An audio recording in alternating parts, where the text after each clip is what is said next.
Good afternoon student Nivedita आज कत तारीख 20 तारीख তাই তো 20 10 25 আজকে আমরা ক্লাস 10 এর একটা টপিক পড়ব ঠিক আছে ফিজিক্যাল জিওগ্রাফি থেকে।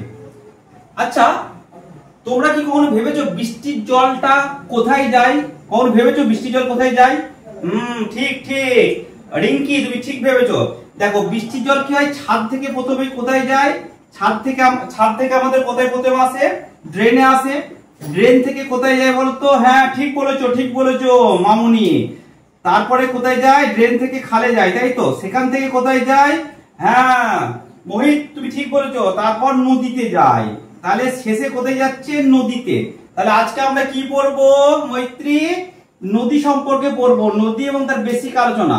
দেখো নদী কিভাবে সৃষ্টি হয়? প্রথমে ছোট ছোট যে ক্ষুদ্র জলধারা সেটাকে আমরা বলবো রিল, তারপরে সেটা বড় হয়ে যাবে গালি, ঠিক আছে। তারপর কি হয়? ভ্যালি, এবং শেষে কি হয়? শেষে হয় রিভার।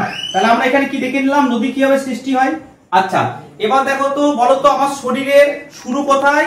মাথাতে শুরু তাই তো। শেষ কোথায়? শেষ হচ্ছে পাতে শেষ। ঠিক সেরকম কোন একটা নদী যেখানে শুরু হয় সেটাকে বলে উৎস, ঠিক আছে।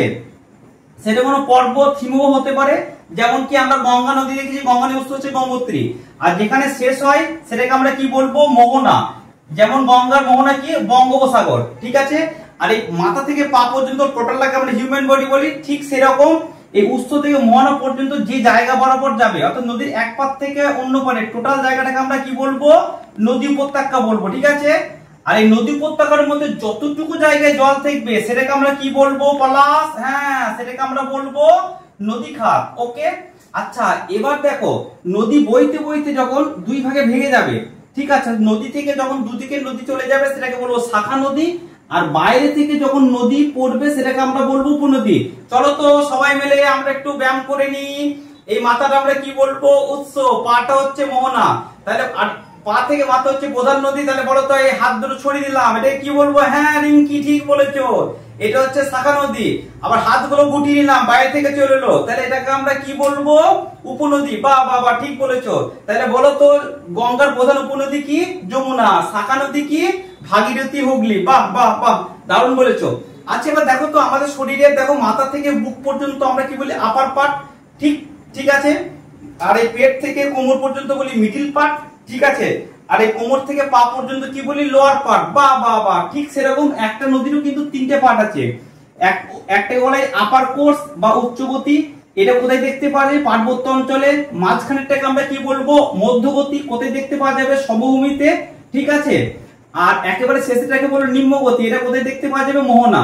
আচ্ছা এই তিনটে গতিপথ যে নদীতে দেখতে পাওয়া যাবে সেটাকে আমরা কি বলবো? বা বা বা আদর্শ নদী। কয়েকটা উদাহরণ বলো তো মামনি। ঠিক বলেছো, গঙ্গা, আমাজন, এগুলো হচ্ছে এক একটা কি হচ্ছে? আদর্শ নদী। আচ্ছা এবার দেখো আমরা কিভাবে বলতো জীবনে সোজা পথে চলার চেষ্টা করি, ঠিক আছে, এবং মাঝে মাঝে পথ কি বেঁকে যায়, ঠিক সেরকম নদী কিন্তু মাঝে মাঝে আঁকা বাঁকা ভাবে যায়। এই আঁকা বাঁকা পথটাকে আমরা কি বলবো? আঁকা বাঁকা পথকে বলে মিন্ডার। এই আঁকা বাঁকা যে কারণ হয় অর্থাৎ যে বাধার ফলে নদীটা দুই দিকে ভেঙে যায় সেই বাধাটাকে আমরা কি বলবো? জলবিভাজিকা। যেমন দেখো সাতপুরা পর্বত কি হয়? সাতপুরা পর্বত হচ্ছে উত্তর ভারত এবং দক্ষিণ ভারতের নদীর কিন্তু জলবিভাজিক হিসেবে কাজ করে। তাহলে সবাই বুঝতে পেরেছো? বাবা এবার দেখো তোমরা কি করবে বাড়িতে, তোমাদের কাজ একটা নদীর মডেল তৈরি করা। সেই মডেলে কোনটা উৎস, কোনটা মোহনা, কোনটা শাখা নদী, কোন সবই তোমরা দেখে আনবে। এবার দেখো আমাদের শরীরে ওই মাথাটা মেন, ঠিক সেরকম এই পার্বত্য প্রবাহটা কিন্তু মেন। তার কারণ কি বলতো? এখানে জল ধারণ করেই কিন্তু নদীর উৎপত্তি হয়। এই পার্বত্য নদীকে আমরা কি বলবো? ধারণ অববাহিকা বলবো। আর টোটাল উৎস থেকে মোহনা পর্যন্ত যতটা জায়গা জুড়ে নদীটা থাকবে সেটাকে আমরা কি বলবো? নদী অববাহিকা। তাহলে বলো তো পলাশ বাড়িতে কাজ কি? হ্যাঁ তুমি ঠিক বলছো, তোমাদের বাড়িতে কাজ হচ্ছে নদীর একটা মডেল তৈরি করা। এই মডেল তৈরি করবে, এই শাখা নদী, উপনদী, নদী অববাহিকা, এই যেগুলো পড়ালাম বেসিক কনসেপ্ট সেগুলো কিন্তু তোমরা আমাকে তৈরি করবে মডেল, এবং ছবি আনবে, এবং প্রত্যেকটা কিন্তু উদাহরণ তোমরা করে আনবে, ঠিক আছে। আশা করি বুঝতে পেরেছো। Thank you. আচ্ছা চলো সবাই তাহলে এবার খাতায় আমরা এঁকে নিই। একটা গঙ্গা নদী এঁকে নিলাম। আচ্ছা বলো তো এটাকে কি বলবো? উৎস।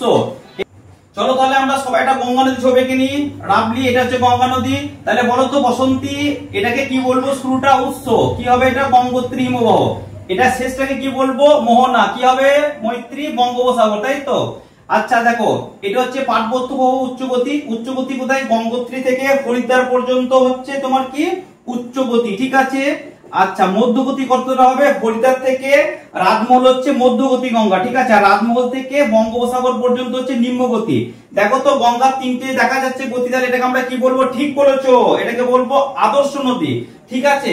আর এই উৎস থেকে হরিদ্বার পর্যন্ত এটাকে আমরা কি বলবো? এটাকে আমরা বলবো ধারণ অববাহিকা। আর একটা নদী অববাহিকা উদাহরণ কি বলবো? হ্যাঁ ঠিক বলেছো তুমি, এই যে গঙ্গার যে অববাহিকা, এটা হচ্ছে ভারতের বৃহত্তম অববাহিকা। আর পৃথিবীর বৃহত্তম অববাহিকার নাম কি? লোটাস। হ্যাঁ ঠিক বলেছো, অ্যামাজন নদী অববাহিকা হচ্ছে পৃথিবীর বৃহত্তম নদী অববাহিকা। তাহলে বুঝতে পারলে তোমরা কি করে পড়বে, প্রত্যেকটা উদাহরণ, সংজ্ঞা, ছবি এঁকে মডেল করে পড়তে হবে, ঠিক আছে। চলুন এবার তাহলে আমরা দেখে নিই নদী সম্পর্কিত আমাদের কি কি কোশ্চেন ইন্টারভিউতে ধরতে পারে। এক হচ্ছে অ্যাপ্লিকেশন বেস কিছু কোশ্চেন ধরতে পারে, যেমন কি 1 নাম্বার, একটি নদীর কোর্স কেন 3টি ভাগে ভাগ করা হয়, ওকে। 2 নাম্বার কি, কোন নদী ডেল্টা তৈরি করে না এবং কেন করে না, এটা একটা। আবার উল্টোটাও হতে পারে যে কোন নদী ডেল্টা তৈরি করে এবং কেন করে, ঠিক আছে। 3 নাম্বার কি, রিভার মিন্ডারিং কেন হয়, ওকে। 4 নাম্বার কি, অক্স বলে কি হয় তৈরি হয়। 5 নাম্বার রিভার ক্যাপচার কি, কোন নদীতে দেখা যায়, ঠিক আছে। 6 নাম্বার রিভার ট্রেস কি। 7 নাম্বার ফ্লাড প্লেনের গুরুত্ব কি, ঠিক আছে। 8 নাম্বার শাখা নদী উপনদীর পার্থক্য কি। 9 নাম্বার হচ্ছে হিউম্যান সেটেলমেন্ট কেন রিভার বেসিনে দেখা যায়। 10 নাম্বার রিভার কিভাবে পরিবেশ ও জীববৈচিত্র্যকে প্রভাবিত করে। 11 নাম্বার জলসেচ ও জলবিদ্যুতের জন্য নদীর ব্যবহার লিখো। 12 নাম্বার রিভার এবং হিউম্যান বডি অ্যানালজি কিভাবে আপনি এক্সপ্লেন করবেন, ওকে। আচ্ছা 13 নাম্বার কেন নদী উপনদী পাই। 14 নাম্বার রিভার বেসিন এবং ক্যাচমেন্ট এরিয়ার মধ্যে পার্থক্য কি। 15 নাম্বার হচ্ছে কি মিডিল কোর্সে নদী কেন বাঁক নেয়, ঠিক আছে। 16 নাম্বার কোন দেশ বা রাজ্যে রিভার বেসিনের ব্যবস্থাপনা গুরুত্বপূর্ণ কেন, ওকে। কিছু টার্মিনোলজি আমাদের করতে হবে। দেখুন রিভার কি, তার সংজ্ঞা উদাহরণ, শাখা নদীর সংজ্ঞা উদাহরণ, উপনদীর সংজ্ঞা উদাহরণ, ঠিক আছে। উৎস সংজ্ঞা উদাহরণ, মোহনার সংজ্ঞা উদাহরণ, জলবিদ্যুতের সংজ্ঞা উদাহরণ। যদিও এই ক্লাসটা আমি রিভারের বেসিক কনসেপ্টের উপর করেছি, তারপরও কিন্তু আমরা থেকে রিভারের ফলে যে সমস্ত ভূমিরূপগুলো গঠিত হয় সেখান থেকে কিন্তু কিছু কোশ্চেন অবশ্যই ধরতেই পারে, ঠিক আছে। Thank you.